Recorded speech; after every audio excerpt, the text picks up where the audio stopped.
추억이 심는 신앙의 뿌리, 추억이 심는 신앙의 뿌리라는 제목을 가지고 말씀을 전하도록 하겠습니다. 정확히 2024년 10월 29일이었습니다. 사우디아라비아에서 열린 행사에서요, 일론 머스크가 화상으로 참여하게 되는데, 이 공식적인 이 행사에서 아주 구체적으로요, 사우디아라비아에서 한국의 출산율 문제를 언급했습니다. 그 얘기를 듣고 저는 조금 약간 찝찝했습니다. 왜 한국 사람도 없는데 왜 사우디에서 왜 뭔 상관이 있다고 그러면서 하는 얘기가, 그 일론 머스크가, 들어보셨죠? 한국의 출산율이 현재 수준을 유지하면 인구가 3분의 1로 줄어들 것이라는 경고를 했습니다. 그것이 2024년 10월 29일이었습니다. 그로부터 거의 한 달 후인 2024년 11월 27일, 일론 머스크는 또다시 자신의 소셜미디어 X에서요, 한국의 합계 출산율이 0.68명이라는 그래프를 공유하기 시작합니다.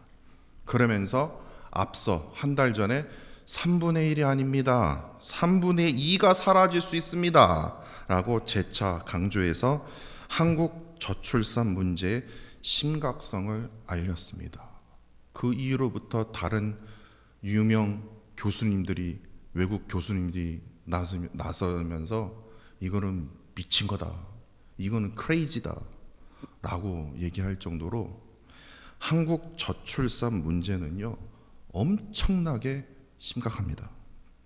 그리고요, 올해입니다. 2025년 2월 7일에 그런데 왜 아무도 관심이 없지? 라는 제목의 유튜브 영상이 공개됐습니다. 이 유튜버는요, 그 구독자가 200만 명이 넘는 그런 유튜버예요. 젊은 사람이라면 이 영상을 안 본 사람이 없어요. 그런데 왜 아무도 관심이 없지? 오늘 예배 끝나고 한번 보세요. 한번 설치해 보세요. 그 제목의 영상이 공개되는데, 제가 어저께까지도 확인했거든요. 150만 뷰가 넘었습니다. 이 영상이요. 좋은 영상은 아니지만요. 근데 이 영상에서 그런데 왜 아무도 관심이 없지? 뭘 관심이 없냐? 이 영상은 한국의 자살률이 10년 넘게 OECD 회원국 중에 가장 높다는 사실을 다루고 있는데, 특히 10대와 20대의 자살률이 어느 나라 이런 기록이 없어요. 찾기가 힘들 정도예요.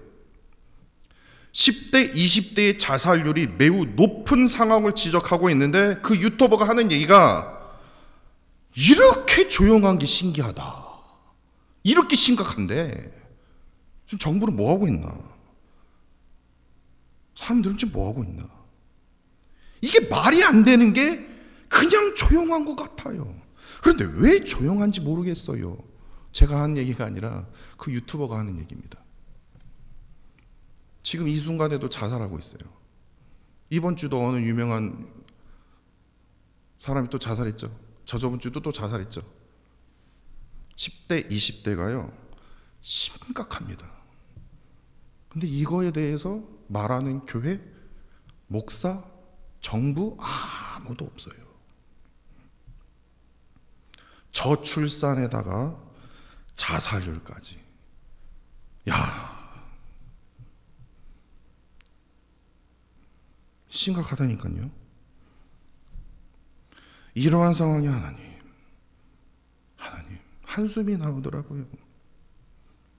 지금 뭐 하고 있는지 모르겠어요. 저는 솔직히 말하면요. 이러한 상황에 처한 대한민국을 보면서, 아니 한국 사람들이 먼저 나서서 이거를 얘기해야 될 걸 왜 일론 머스크가 나서냐고요. 왜 외국 교수님들이 나서냐고요. 왜 유튜버가 나서냐고요. 어이가 없지 않습니까? 그러나 한숨이 나온다 하더라도, 하나님 이거 어떻게 해야 됩니까? 온 겁니까? 그러나 하나님께서는 저에게 희망을 주시더라고요. 하나님께서는요, 우리 모두에게 가장 먼저 허락하셨던 가정이 존재하고 있기 때문에 그렇습니다. 우리가 지금 속해 있는 이 가정은요, 사랑과 믿음, 희망이 싹트는 공동체이며 또한 다음 세대를 키우는 하나님의 도구가 바로 가정입니다. 가정이 살아야 사회가 살아납니다. 사회가 저딴 식으로 얘기하니까 가정이 다 무너지는 거예요. 이건 말이 안 돼요. 가정이 죽어 있으니까 사회도 죽는 거예요. 가정이 살아야, 가정이 건강하면요, 사회도 건강해져요.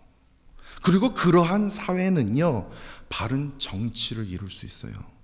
바른 경제 활동으로도 이어질 수 있다는 겁니다.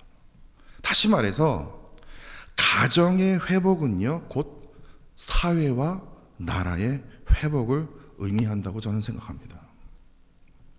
미국 이민자로서 우리는 한국을 떠나서 또한 고향을 떠나서 진짜 우리에게 익숙한 문화를 뒤로하고요, 많은 것을 지금 우리는 희생하고 있습니다. 특히 미국에서 어떤 것을 우리가 느낄 수 있습니까? 이 언어요. 진짜 영어 진짜 공처럼 뻥뻥 차고 싶으면 저도 차고 싶어요. 저도 대학에서 가르치고 있지만 막 너무 답답하면요, 막 한국말이 튀어나올 때가 있거든요.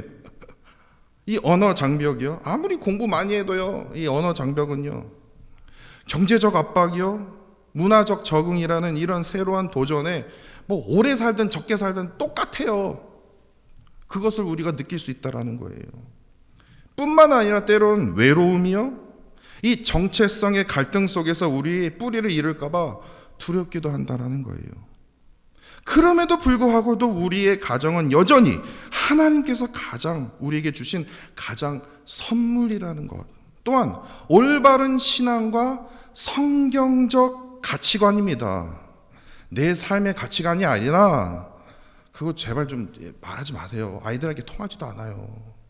성경적 가치관을 전수해야 할 아버지로서, 엄마로서, 어머니로서 그러한 사명이 있다는 것을 우리가 기억해야 한다는 겁니다. 그러면서 저는 이런 생각을 해봤어요. 이러한 사명을 위해서 루이빌 교회의 역할은 무엇이 되어야 할까? 이러한 생각도 해보았습니다. 정말로 많은 것들이 떠올랐습니다. 그러나 현재 우리가 바로 실천할 수 있고 아주 기본이 되는, 정말 많은 것 있지만요, 아주 기본이 되는 4가지가 있습니다. 첫 번째, 교회는요, 교제하는 것이 아니라, 교제하는 것도 있지만 교회는 영적 회복의 중심이 되어야 한다는 겁니다. 교회는요, 세상의 혼란 속에서 하나님을 만나는 곳이 바로 우리 교회가 되어야 된다는 거예요. 하나님을 경험하고 말씀의 그 은혜를 받는 곳이 우리 교회가 되어야 된다는 거예요. 한국 밥 먹기 위해서 그럼 식당 가세요. 식당 가라니까요. 그게 훨씬 더 맛있어요. 영적으로 회복할 수 있는, 내 비워진 이 마음을 채울 수 있는 곳이 우리 루이빌 교회가 되어야 된다는 거예요. 사람들이 하나님으로부터 돌아가고 삶을 돌아볼 수 있는 그러한 장소가 되어야 된다는 거예요. 회개하고 새로운 삶을 시작할 수 있도록 돕는 것이 바로 교회의 중요한 역할이라는 겁니다. 그러니까 설교자는 설교 진짜 열심히 준비해야 돼요. 성경 공부 인도하는 사람은 진짜 성경 공부 열심히 준비해야 된다는 거예요. 근데 그러지 못하는 교회가 얼마나 많은 줄 아십니까? 대충 준비하고. 교회는 그냥 단순히 그냥 위로의 격려의 공간이 아니라 뭐예요? 진정한 영적 회복을 이루는 터전이 되어야 된다는 겁니다. 두 번째는요, 교회는요, 올바른 나의 기준이 아니라 내가 이만큼 성공했으니까 내 기준대로 살아. 그럼 너 성공해. 아니, 그건 딴 데 가서 하시고요. 올바른 성경적 기준, 가치를 제시할 수 있어야 된다는 거예요. 미국 사회가 어떻습니까? 온통 물질주의예요. 그리고 코로나 이후로부터는요, 개인주의가 더 심각해졌습니다. 내가 제일 중요해요. 내가 아프면 다른 사람 아프든 상관없어요. 그냥 그만인 거예요. 성공은 오로지 돈이에요. 내 지위, 내 명예, 내 학위, 이걸로 측정되어 있고 자신만의 행복을 추구하는 풍조가 만연해지고 있다는 거예요. 그럼에도 불구하고도요, 교회는요, 성경의 진리를 통해서 흔들리지 않는 방향을 제시할 수 있어야 된다는 거예요. 특별히 이렇게 혼란스러운 이 시대에 교회 공동체는 세상과 구별된 거룩한 가정을 통해서 하나님의 사랑과 진리를 세상에 전해야 된다는 겁니다. 세 번째입니다. 교회는요, 중보 기도에 힘써야 합니다. 모이면 기도해야죠. 모이면 서로 기도 제목 나누어야죠. 왜냐? 이 혼란한 세상에서 저 힘으로, 저 스스로 제가 이렇게 서왔습니다라는 사람이 있습니까? 스스로 싸울 수 없는 게 세상이거든요. 우리의 힘만으로 해결할 수 없는 문제들이 우리 앞에 정말 많이 서 있거든요. 미국에서 살아가는 우리 가정, 우리의 자녀들, 그리고 특별히 우리 한국을 위해서 우리는 어떻게 해야 됩니까? 간절히 기도해야 된다라는 거예요. 아이고, 저 무식한 놈들, 아이고, 저 바보 같은, 손가락질 하는 게 아니고요. 중보 기도는 교회가 사회적 문제에 대해서 영적으로 반항할 수 있는 가장 중요한 수단이라는 거예요. 너네들은 기도밖에 안 하냐? 네! 기도해야 됩니다. 기도해야 돼요. 기도해야 돼요. 지금 기도합니까? 소리만 지르고 있지?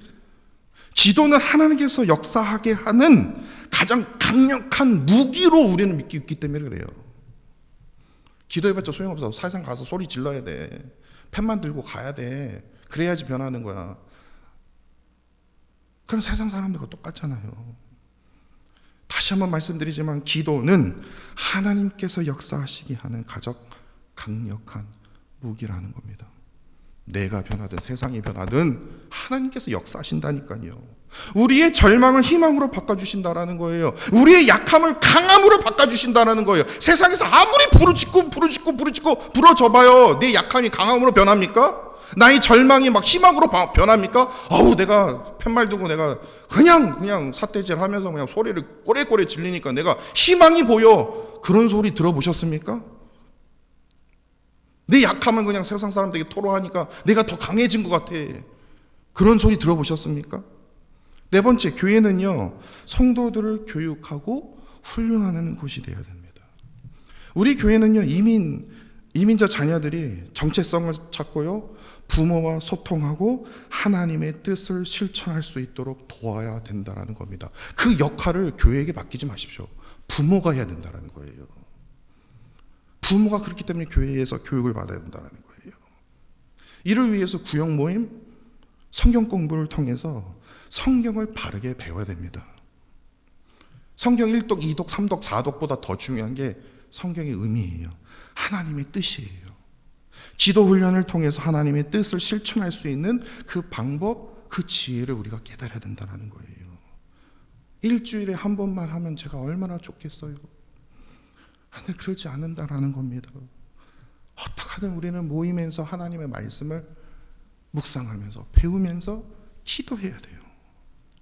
교회가 성도들에게 하나님의 뜻을 실천할 수 있는 그 능력을 키울 때만이 성도들은 하나님의 뜻을 이루는, 가정에서 이루는 귀한 도구가 될 수 있기 때문에 그렇습니다.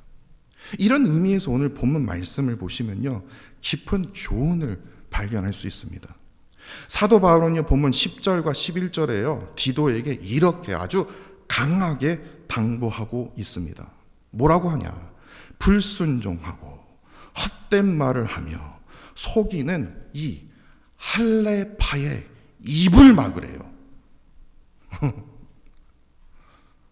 입을 막으래요. 사도 바울이 이것을 강구하면서 여기서 더 나아가서 교회를 온통 무너뜨리고 있는구나. 에클레이시아라는 이 헬라어 단어가 등장하지 않고요, 오이코스가 바로 가정입니다. 그 가정이 교회를 말하는 게 아니에요. 당연히 지금 교회를 무너뜨리고 있는구나. 그러니까 이 헬라파의 입을 막으라 이래야 되는데 가정을 무너뜨리고 있는구나, 오이코스를 무너뜨리고 있는구나. 이상하다. 교회를 얘기해야 되는 거 아니야? 에클레이시아가 아니에요. 오이코스라는 거예요. 가정을 무너뜨린다? 지금 교회를 지금 맡은 사람에게 디도에게 지금 교회를 무너뜨리고 있는구나. 얘를 왜 가정을 무너뜨리고 있는 거야. 사도 바울이 왜 이렇게 말했을까요? 할례파는요, 그냥 지금 유대인의 할례파들이 지금 신학적 논쟁을 지금 일으키고 있는 거 아니에요. 다시 11절을 자세히 보시면요, 이들은 더러운 이득을 위해서 거짓 가르침을 퍼뜨린 자들이라고 지적하고 있습니다. 그렇다면 이들은 어떠한 이유로 교회가 아니라 가정을 가장 먼저 무너뜨리고 있을까요? 왜냐? 가정에서의 신앙 교육이 가장 이루어지는 가장 기본적인 공동체이기 때문에 그래요. 왜냐? 신명기 6장 7절에서요, 하나님께서는 모세에게 모든 가정들에게 이렇게 명령하셨어요. 내 자녀들에게 부지런히 가르치며 집에 앉아 있을 때이든지 길에 갈 때이든지 누워 있을 때이든지 일어날 때이든지 하여튼 모든 상황 속에서 뭐예요? 하나님의 말씀을 가르치라고 명령되어 있거든요. 모든 유대인들, 다시 말해서 그리스도인들이 그렇게 살아가고 있었거든요. 이처럼 하나님께서는요, 신앙의 믿음은 대대로 전수하는 첫 번째 도구로 교회가 아니라 뭐예요? 가정을 선택하셨다라는 거예요. 그렇기 때문에 부모는요, 자녀들에게 하나님을 경외하는 법을 가르침으로써 그리스도의 사랑을 심어주고 또한 사명을 보여주는 그러한 역할을 해야 된다는 거예요. 그렇기 때문에 가정의 기초가 흔들리면요, 신앙 교육이 약해질 수밖에 없습니다. 부모가 더욱이 거짓된 가르침에 영향을 받거나 이를 통해서 신앙이 등한시되면 자녀들 또한 올바른 신앙과 성경적 가치관을 전수받지 못하게 됩니다. 이것이 바로 오늘 본문에 기록된 이 할례파가 교회가 아니라 가정을 건들면 되겠구나. 그러면 저거 교회 그냥 무너지겠네. 그러니까 거짓된 가르침을 퍼뜨리는 거예요. 2주 전에 7세 고시라는 제목의 추적 60분 보셨습니까? 제 막내딸이요, 지금 고시를 보고 있더라고요. 한국에서는요. 영어 고시요. 그거 꼭 보세요. 미쳐 있어요. 부모들이요. 7세 고시. 막 우리 막내딸이 에세이를 쓰고 있다니까요. 그냥 불안을 퍼뜨리는 거예요. 학원에서요. 왜냐, 계속 애들은 줄어들고 학원은 지금 손가락 쪽쪽 빨게 돼 있으니까 학원에서 어떻게 해요? 거짓을 퍼뜨려야지. 그러면서 계속해서 불안을 조장하고 있는 거예요. 이거 지금 선행학습 안 하면 큰일 납니다. 지금 한국 사회가 얼마나 지금 교육이 변하고 있는데요. 큰일 납니다. 그래서 그 고시를 보았던 그 강남의 그 지역에서요, 그 5, 6세가요 10,000명이래요. 10,000명이 치렀대요. 그 중에서 이제 똑똑한 사람 뽑는 거죠. 이제. 심각해요. 저 그게 그냥 영화에서 나오는 스토리로 좀 믿고 싶을 정도로 아주 심각해요. 이것이 할례파가 지금 거짓된 가르침을 퍼뜨려서요, 부모 세대가 다음 세대에게 이상한 진리를 지금 갖고 있는 거예요.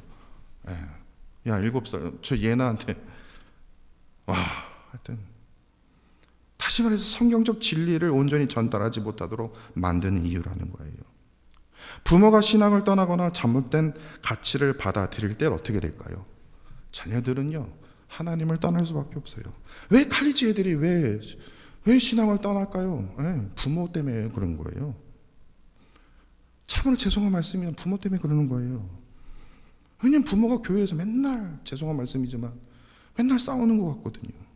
교회만 가면, 왜 한국 교회는 맨날 싸워? 이 세들에게 한번 물어보세요. 한국 교회 어떠냐? 그러면요, 맨날 싸운대요. 한국 교회 맨날 싸운대요. 저도 인정하고 싶지 않아요. 저도 이 말 하고 싶지 않다니까요. 근데 제가요, 이 세들한테 물어보면요, 맨날 싸운대요. 그러니까 하나님을 떠나게 되는 거예요. 아니, 내가 왜 싸우려고 교회를 가? 결국에 교회의 미래는 이렇게 약화될 수밖에 없다는 거예요.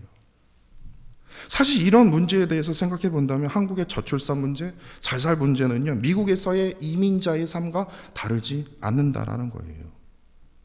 우리의 가정이 계속해서 흔들리고요, 더욱이 부부가 대화가 없어요. 관심이 없어요. 이렇게 계속해서 진행이 된다면 교회 공동체 또한 약해질 수밖에 없다라는 겁니다. 그렇게 사도 바울은요, 디도에게 강력한 영적 지도력을 발휘하더라도 이러한 거짓된 가르침을 단호하게 입이라도 막으라라는 거예요. 어떻게든 막으라. 강하게 지금 명령하고 있다라는 거예요.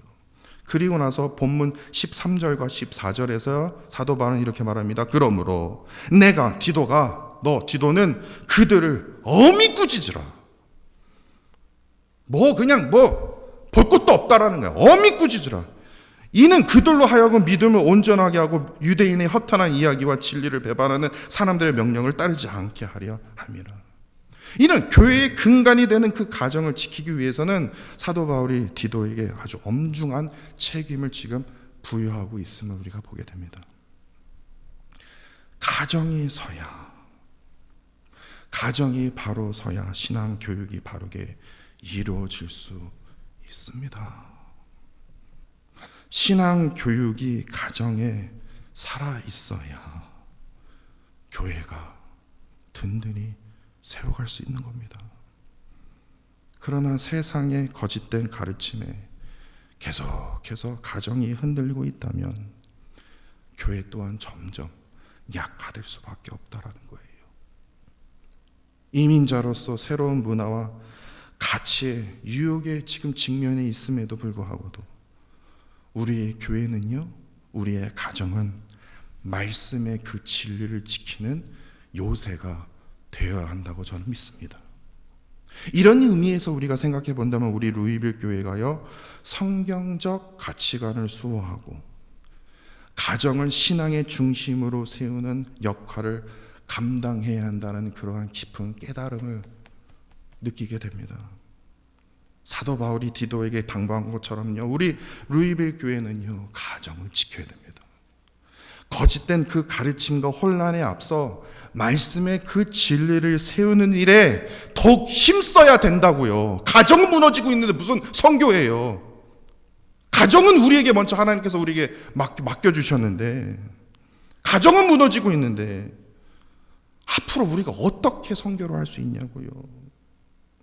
우리의 가정이 건강하고 우리의 자녀들이 하나님의 그 사랑과 그 진리를 배우면서 자라갈 때만이 우리 모든요, 이 루이빌 땅에서의 아름다운 하나님의 나라를 세워갈 수 있기 때문에 그렇습니다. 저번 주에 제가 엄청 바빴거든요. 학교 일도 많고 그래서 어머니가 통화를 못했어요. 그래서 되게 오래간만에 어머니와 통화를 하면서 놀라운 이야기를 들었습니다. 어머님이 섬기던 이 아틀란타의 어느 교회에 99 되시는 성도님이 돌아가셨습니다. 99이요. 그래도 건강하게 진짜 하나도 고통 없이 돌아가셨어요. 그래서 이제 교회에서 이제 장례식이 돼서 이제 저희 아버지 어머님이 가신 거예요. 그 장례식에 참여하기 위해서. 그런데요, 저희 어머님이 하시는 말씀이 자기 깜짝 놀랐다라는 거예요.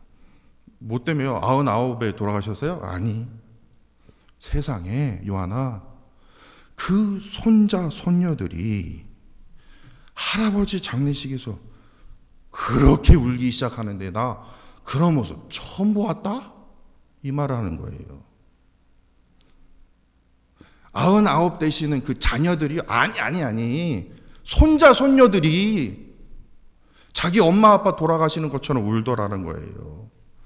그러면서 하시는 말씀이 자기가 40년 넘도록 목사 남편의 목회를 도우면서 손자 손녀들이 저렇게 진지하게 슬퍼하는 모습 자기 처음 봤대요. 근데 저도 공감했거든요. 저 또한 어릴 때부터 목사 아버지를 따라서요, 미국에서요, 정말 수많은 장례식을 많이 참석했거든요. 근데 정말 죄송한 말씀이지만요, 대개 손자 손녀들은요 청바지를 입고 옵니다. 그래서 저는 그런가 보다 하는 줄 알았어요. 청바지를 입고요, 주머니에 손을 이렇게 넣습니다. 이러고 있어요. 이러고. 진짜예요. 저만 그런지 몰라도 열의 9은 다 그랬어요. 그래서 내가 속으로 그럼 나오지 말지, 그냥 바쁘다고 그러고 그냥 오지 말지. 내가 속으로 막 그래요. 왜냐면 괜히 제가 죄송하더라고요. 이러고 있어요, 청바지고. 그래서 그런지 할아버지나 할머니가 돌아가셨다는 것에 그렇게 크게 슬퍼하고 있는 그 손자 손녀들 보면서 어머니가 충격을 받는 거예요. 그러니까 저 또한 저도 충격 먹었어요. 정말이요? 정말이요? 그래서 전화를 끊으면서 제가요, 오늘 본문 말씀을 항상 준비하고 있었거든요. 근데 이 말씀과 너무 연관이 되어 있는 거예요. 그러면서 이런 생각을 해봤어요. 이 손자 손녀 한번 찾아가서 묻고 싶다. 할아버지가 뭐를 얼마나 잘해줬길래 궁금한 거예요. 저는 그렇다고 해서 제가 무슨 8시간 운전해서 가서 물어볼 수도 없고.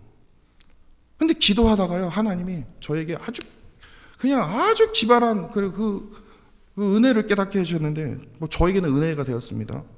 제가 직접 찾아가서 물어보지는 못했습니다. 그러나 제 속으로 이것 때문이다, 딱 한 가지를 확신할 수 있었어요. 그 손자 손녀들은요, 분명히 물어봤자요, 분명히 할아버지와 함께한 소중한 추억이 있었기 때문이요. 그러지 않겠습니까? 그 추억 때문이요. 근데 그 추억이 무엇일 거예요? 할아버지 같으면 가면 100불이야. 저희 아들처럼. 할아버지한테 갔더니 그냥 막 주머니에서 돈이 막 나와. 아이고 억울해, 할아버지 돌아가셨으니 내가 이제 돈을 어디서 얻냐. 그것 때문에 울었을까요? 물질이요? 막 할아버지한테 가면 그냥 무조건 차도 사주고 집도 사주고 아이고 이제부터 누구한테 얻을래? 그거였을까요? 분명히 뭐예요? 나 너 믿는다, 나 너 사랑한다, 이거예요. 물어보나 뻔한 거예요. 나 너 믿는다, 나 너 사랑한다. 분명히 믿음과 사랑이 담긴 그 시간이 기억되어 있기 때문에 이제 더 이상 이러한 그 추억을 새로 쌓을 수 없다는, 새로 경험할 수 없다는 그 슬픔이 그 손자 손녀들에게 눈물을 일으켰을 것이다 라는 깨달음을 하나님이 주셨어요. 사도 바울은요, 본문 11절에 디도에게 가정들을 온통 무너뜨리는 자들의 이 주둥이를 그냥 막아버려라, 저는 그렇게 얘기하고 싶거든요. 그 정도로 심각하거든요. 입을 막으라 당부했어요. 왜냐? 가정은요, 하나님의 진리와 신앙이 다음 세대에 전수되는 첫 번째 공동체이기 때문에 그렇습니다.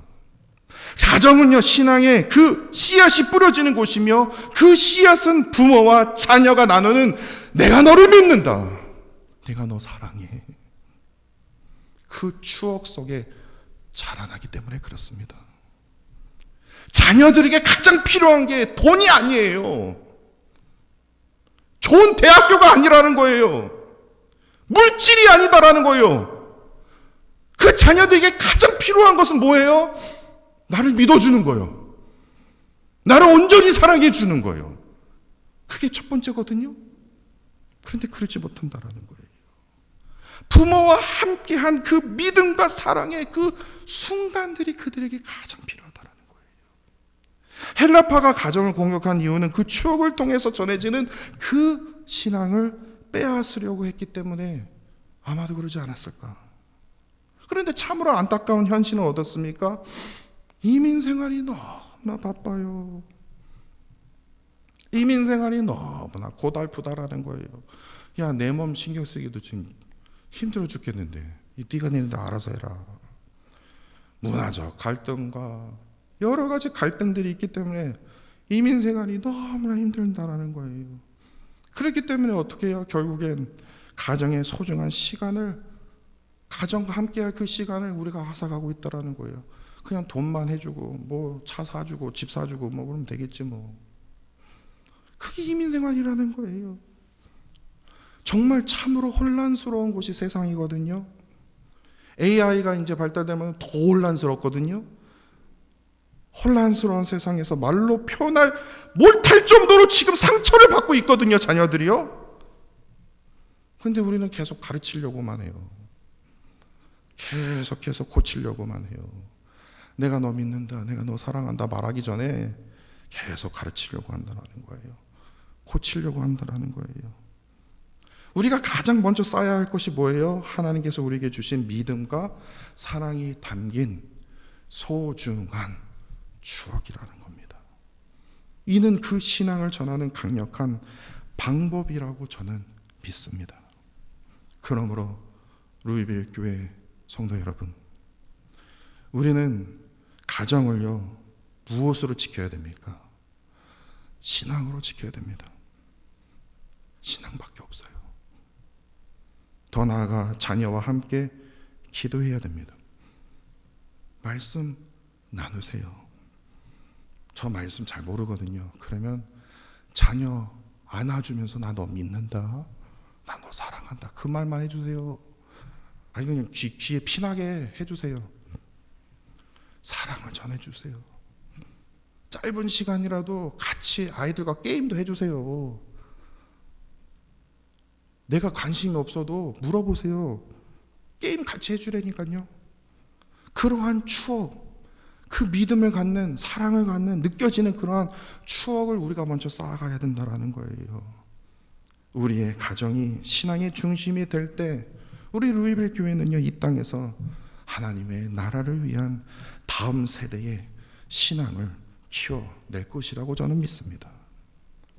자녀들과 함께 한 믿음과 사랑의 그 추억들이 결국에 자녀들의 그 신앙의 뿌리가 될 것이라고 저는 믿습니다. 그러한 성도 여러분들이 되시기를 간절히 원합니다.